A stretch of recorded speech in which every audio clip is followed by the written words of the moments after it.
The Social Security Board of Trustees estimates that based on current law, the trust funds will be able to pay benefits in full and on time until 2034. The most frightening sentence on the entire Social Security statement. We get questions about it all the time, and today we're going to talk about it. Thank you for joining. My name is Graham Ewing. The webinar today is When Should I Collect Social Security? But before we get into that, let me just share what we do. We do wealth management for the practical millionaire. Our clients are generally on the cusp of a big life change, most of the time, retirement. They are generally looking for help with retirement, taxes, and investments, the big three there. We also cover estate planning. And they're looking for a long-term relationship. People do not want just a one-time analysis. They want a partner that they can work with into different stages of their life.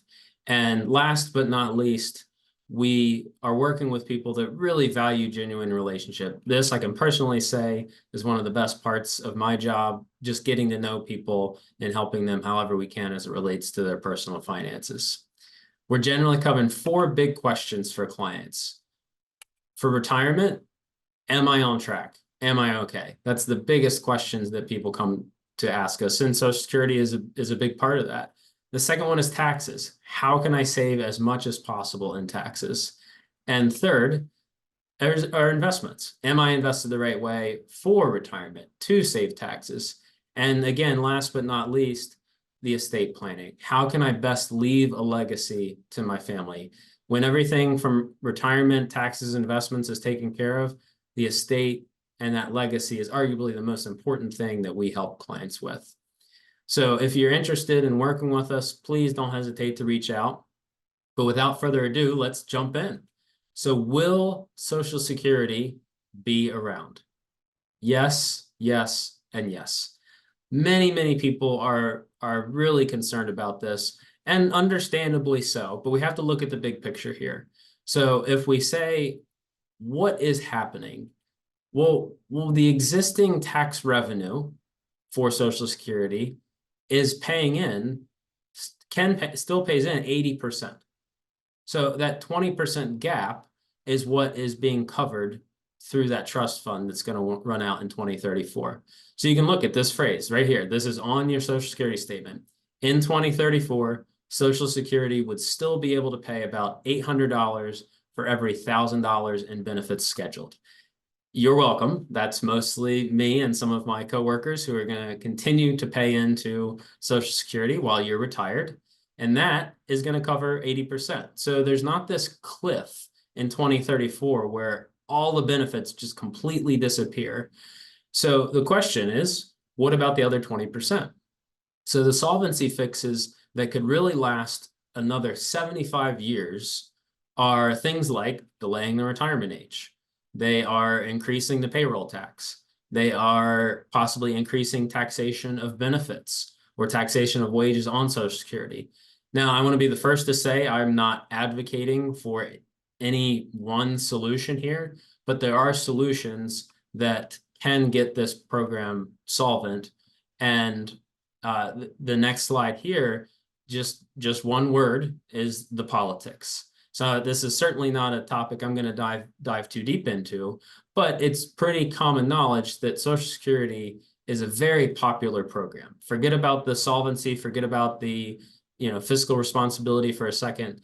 The politics of Social Security is that nobody wants benefits to go to zero. Nobody wants to have benefits go from 100% to 80%. So that is highly unlikely to happen. But instead of speculating on what will happen in the future, let's look at what happened last time. So in 1983, President Reagan signed legislation with major reforms. What were those reforms? Number one, the Social Security tax rate was increased. So the Social Security tax on wages was increased gradually in 5 different steps from 1984 to 1990. The second one is that Social Security benefits became taxable. Effective in 1984, Social Security benefits could be taxed depending on someone's level of income. We're going to talk about more of this in a second, but that also increased the solvency or improved the solvency of the program at the time. And number three, there was an increase in the full retirement age. So it went from 65 to 67. So the age at which someone could receive unreduced benefits increased gradually from 65 to 67, depending on the year that they were born. When this was enacted, no one over the age of 45 at the time was impacted by this increase in the full retirement age. So that's really a theme here. If we think again about maybe the politics of some of this, if someone's 65 years old and they're ready to collect Social Security, it would be incredibly risky to say, okay, you've been planning this your whole life, and now we're going to take some of it away from you. What's highly likely to happen is for younger workers to have that age go from 67, possibly to 68, 69, 70. So this is something that even if there are changes that come down the pipe here, most of the impact, especially with full retirement age, would be likely on younger workers, not people collecting retirement, not collecting Social Security or about to collect Social Security. And if you're still skeptical after I've talked about all of this, I want to introduce my personal Social Security plan, and there she is.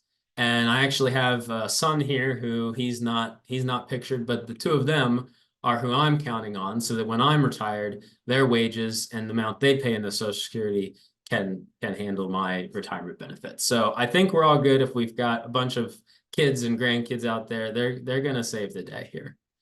So without further ado, let's go on to the actual agenda itself. So when to collect Social Security. Number one, how does it get calculated? How does Social Security get calculated? Number two, when should I begin collecting? And number three, what are some important considerations for high-income retirees? That's a big one that many of our clients are impacted by, and something that I imagine you want to be paying attention to today. So number one, how does Social Security get calculated? So let's meet George. He is age 62, which is the earliest you can start collecting retirement benefits for Social Security. But his full retirement age is 67, and his benefit at that age is $3,803. How does that happen? How do we get to that number? Well, it's calculated based on the top 35 years of earnings.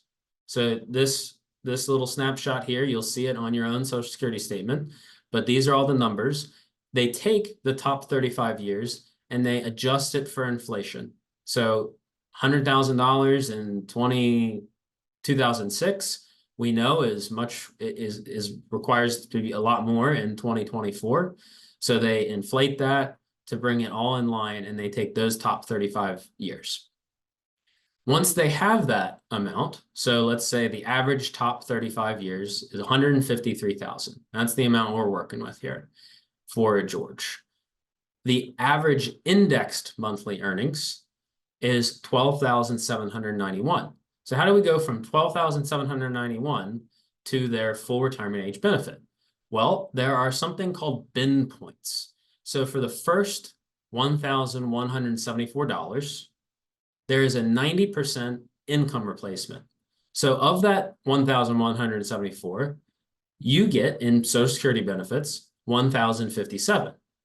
Above that amount, up to $7,078, you get a 32% replacement, which adds in another 1,889. Anything over that $7,000 number is a 15% replacement, which is $666. So we take those three bin points, add them all together, and the total benefits at full retirement age are $3,803.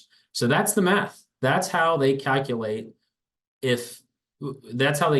what your full retirement age is going to be. So then the next question, we know our numbers, we know how we got there. When do we collect? So everybody knows at age 62, you can start, but it's a much reduced benefit. In this case, George could start collecting $2,650 But at age 70, if we waits a little longer, he could collect $4,727. So collecting early, 62, it's a good bit less. Later, it's a good bit more. So let's look at the percentages here. At 62, you would get 70% of your full retirement age benefit. At 67, you would get the 100% of your full retirement age benefit. And at 70, that is equivalent of 124% of the full retirement age benefit. So that's to say, those are just those numbers before on the prior slide, just in percentages here. So then the next question, and in this case, it was $2,077 more. So you wait 62 to 70, it's an extra $2,000 per month. But if you wait until 70, there's a cost of delay. So what is that cost? So the obvious here is that there is a foregone 8 years of benefits. You didn't collect from 62 to 70. So what is that benefit? Age 62 benefit would have been 2,650. The annualized amount of that is 31,800. So 8 years is $254,400. This is the math. This is normally when people are doing it on their own, this is where they stop, 254,000. But you have to think about two other really important factors when deciding when to collect. Number one is the opportunity cost, benefits. But if that money was in your pocket and you actually could have invested that instead, and you were making 5% on your investment, let's say, that is the opportunity cost. That's time value of money. It could have been even higher than the $254,400 above. The second thing is inflation. So the cost of living adjustment has to be factored in because every single year, Social Security goes up by the cost of living. So let's look at the chart here. Let's look at this in math. One of our clients reached out to us and said, show me the math. So we're going to show you the math today. And the big question is, where is that break even? So here's the chart. There's a lot here. I'm going to break it down for you. So on the horizontal axis there, you can see the ages, 62, 64, 66, 68, 70, all the way to 100. And then on the left, there is a question of, well, where do we stand? Have we met our break even? Are we below the break even? Are we above the break even? So let's follow this path for George. So let's say he waits until 70. So at age 62, he doesn't collect, but he could have. So he's lost out a little bit. He's actually in the negative territory when it comes to break even because he's not collected yet. At 64, still going down because it's another year he didn't collect. Follow this line all the way till 70. And you can see between that time, when we factor in not just the 8 years, but also the cost of living adjustment, when we factor in time value of money, that opportunity cost, he has forgone $333,000. So the question is, how long is it going to take to earn that back if he's waited all that time? So let's follow the line here again. So it starts to go back because he's collected. And remember, it's that $2,000 more per month than it would have been at age 62. So it keeps going, keeps going. He's getting his way back there. And at age 85, roughly 85 to 86 in these assumptions, that is when he finally makes his money back, all the way to 85. So then the question is, what happens after that? It's going up. It's going up a little quicker. And why is that? If we remember, let's look at this. So age 92, it took 15 years to break even from 70 to 85, but only another 7 years to make another roughly equivalent amount back, 294,000. So not only at 92 has he made his money back, but he's actually doubled it there. And it keeps on going. 92, it gets steeper and steeper and steeper. And if he lives to 100, he will have made $1 million more than if he started collecting at 62. Well, why does that line go up so steeply there at the end? That is the cost of living adjustment. If we think about, let's just use easy math here, a 10% cost of living adjustment on $2,000, that's a $200 increase. But on $4,000, that's a $400 increase. And if you know anything about compounding, that builds and builds and builds on itself. So the longer you live past 85 is not just, oh, I made my money back. You really made your money back and more. So that's George's break even. Okay. So let's now go to Martha, his wife. So for ease of math, she is also 62, just like George. And her benefit is half of his. So he's collecting at full retirement age, 3,803. She's collecting 1,902. So let's look at her break even. Okay. You see same lines here. At age 70, she lost out on $166,000. But by age 85, again, she makes that money back. And by, again, 92, roughly 92, 93, she actually makes that money back and then doubles it. And again, at age 100, she's made over $500,000 more had she waited until age 70 to collect. So that is just break even if we're looking at it on an individual basis. So that is relatively straightforward, and most people really look at it just from this lens. But the most important thing that we see people missing is for a married couple, and that is the higher benefit survives. The higher benefit survives. So if we look at Martha's benefit, let me take one more minute to just explain this a little further. So that means that if George were to pass away with that higher benefit, his benefit would go on to Martha. Whether he lived to age 85 or not, his benefit goes on to Martha, and Martha's amount, that basically disappears. So now let's look at this math, okay? That's the break even again. This is not just Martha's break even. The way you have to look at it is that this is the break even of whoever is the first to die. This benefit goes away. So in order for this break even to work by waiting until age 70, both Martha and George would have to live until age 85. So that's a question. How many spouses are both living until age 85? You look at the statistics, it's certainly not as many as if just one of them lives to 85. So this is a real question of that lower benefit. Should you wait until 70 if there's another higher benefit? Because if we look at the next slide here and we look at George,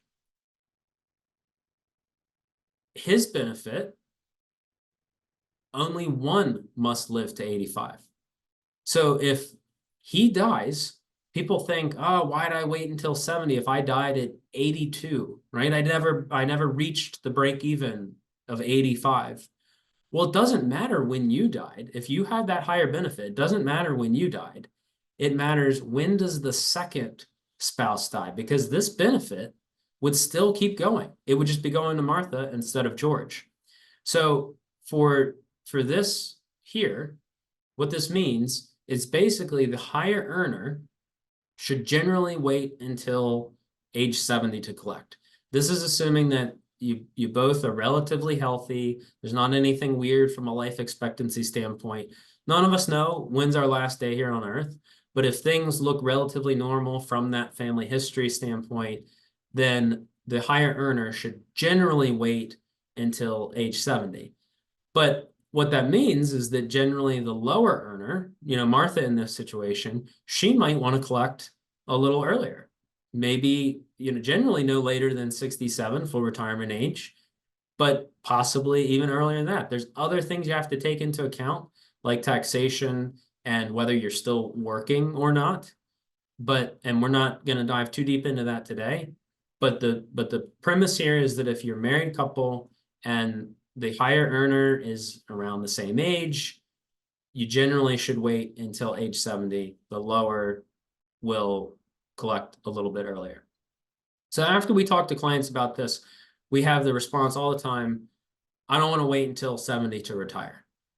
Well, Social Security benefits and retirement, even though sometimes people call it retirement, it is two separate things. I don't want to wait until 70. Okay, you don't. You just draw from other sources if available.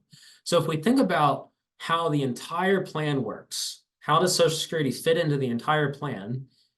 It is actually a perfect hedge against your portfolio. So let's think about this for a second. If you have low growth, like we experienced in 2022, like we experienced in 2008, low growth, well, that's really bad for the portfolio. But if you delayed Social Security, that's good. Remember that time value money I talked about, that opportunity cost? Well, if you had that money earlier and you invested it and it went down, that's the opposite direction. So low growth is bad for the portfolio, but actually good when you're looking at the break even of Social Security. Second one, high inflation. We've experienced this in the last several years, right? Well, we all know this is bad for the portfolio. $100 today does not, does much less than it did 10 years ago. So really bad for the portfolio. But for Social Security, when it's linked, the benefit is linked each year to inflation, that's good, right? So high inflation is actually good for delaying Social Security.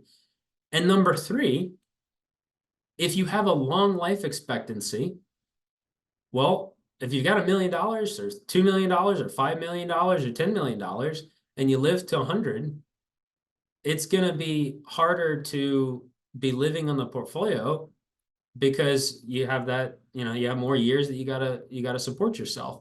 Whereas Social Security, that is there until you die. So if you live until 110, let's say, or 100, you saw the math earlier, that is really good. You will have made a lot of money waiting until 70 versus collecting at 62.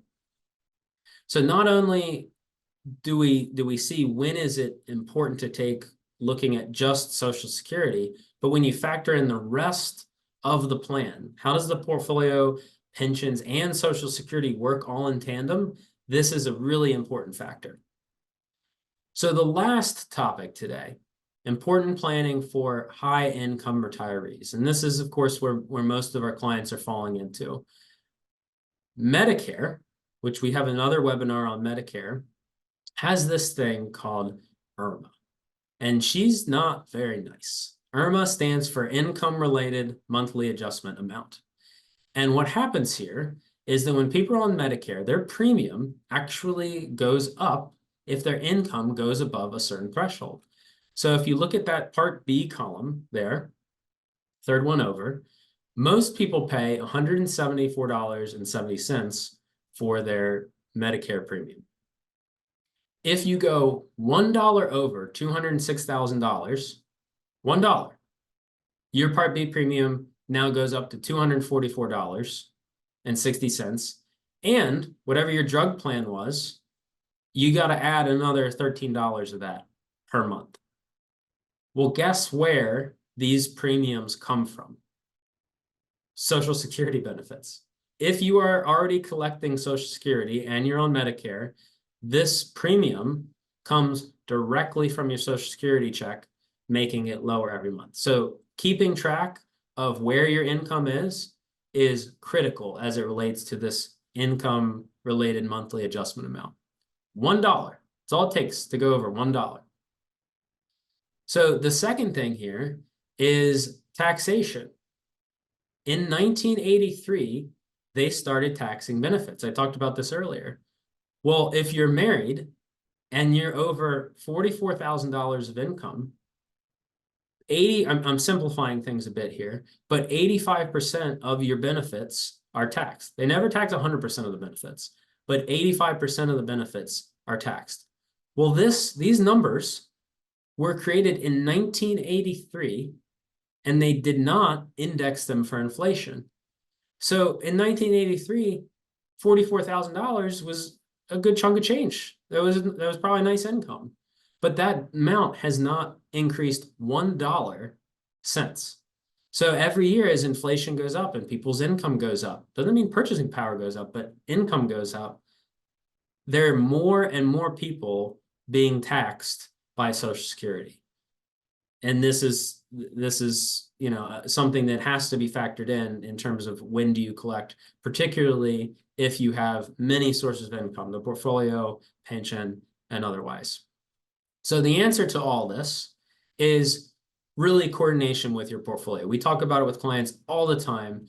Do we withdraw from post-tax Roth accounts? These are taxed going in, but when someone's retired and it comes out, it's not taxed. So if it's not taxed and it doesn't really show up as income, it doesn't impact the taxation on Social Security, doesn't impact the IRMAA, the Medicare adjustment I talked about.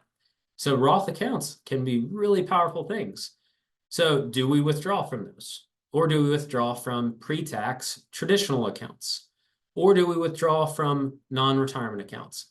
These are really the three main tax buckets, and every year might be a little different depending on what your income is or what the circumstances are. So we've gone over a lot. Let's take a breather here and talk about all the takeaways. What did we just cover? So the top 35 years inflation adjusted is how they get to that calculation. If you are single, it really is just based on your own life expectancy. That's it. If you know when you're going to die, we can tell you here's exactly when you should collect Social Security. But it is just on your own benefit. It's that 85 break even. Should I wait till 70 or maybe a little earlier? If you're married, though, it is a completely different calculation. You have to not look at just your own benefit as it pertains to you. You have to look at it as, if I am the higher earner, it's my benefit that survives if I die first and my spouse gets that and their benefit goes away. So if you're married, higher benefit survives. So that one, normally it makes sense to wait until 70 to collect. Fourth one, retirement and Social Security start date does not have to be the same. Number 5 is a perfect hedge against the portfolio. We talked about those three: low growth, high inflation, long life expectancy. They're polar opposites of each other when you look at the portfolio and you look at Social Security. And last but not least, high income retirees should plan ahead. I talked about how powerful those Roth IRA accounts are. And you have to look at that stuff, because while it seems separate from Social Security, it is not. It is all connected. So what are the next steps? If you are a current client and you have more questions on this, please contact your primary advisor and they will be happy to talk about this, especially on a more specific basis with your exact numbers. And if you're interested in becoming a client, you're welcome to scan this QR code. It'll take you to a scheduling software called Calendly. You can schedule whatever time works for you. And we're happy to talk about Social Security, happy to talk about what it means to be a client of the Financial Consulate. And with that, just the last slide here are just general questions. If you have any other questions that you want to run by me or anybody else in the firm, again, you're welcome to scan that QR code if you are not a client. Otherwise, you're welcome to email me there, gewing@financialconsulate.com, or feel free to go to our website at financialconsulate.com. Thank you for joining today, and we look forward to seeing you next time.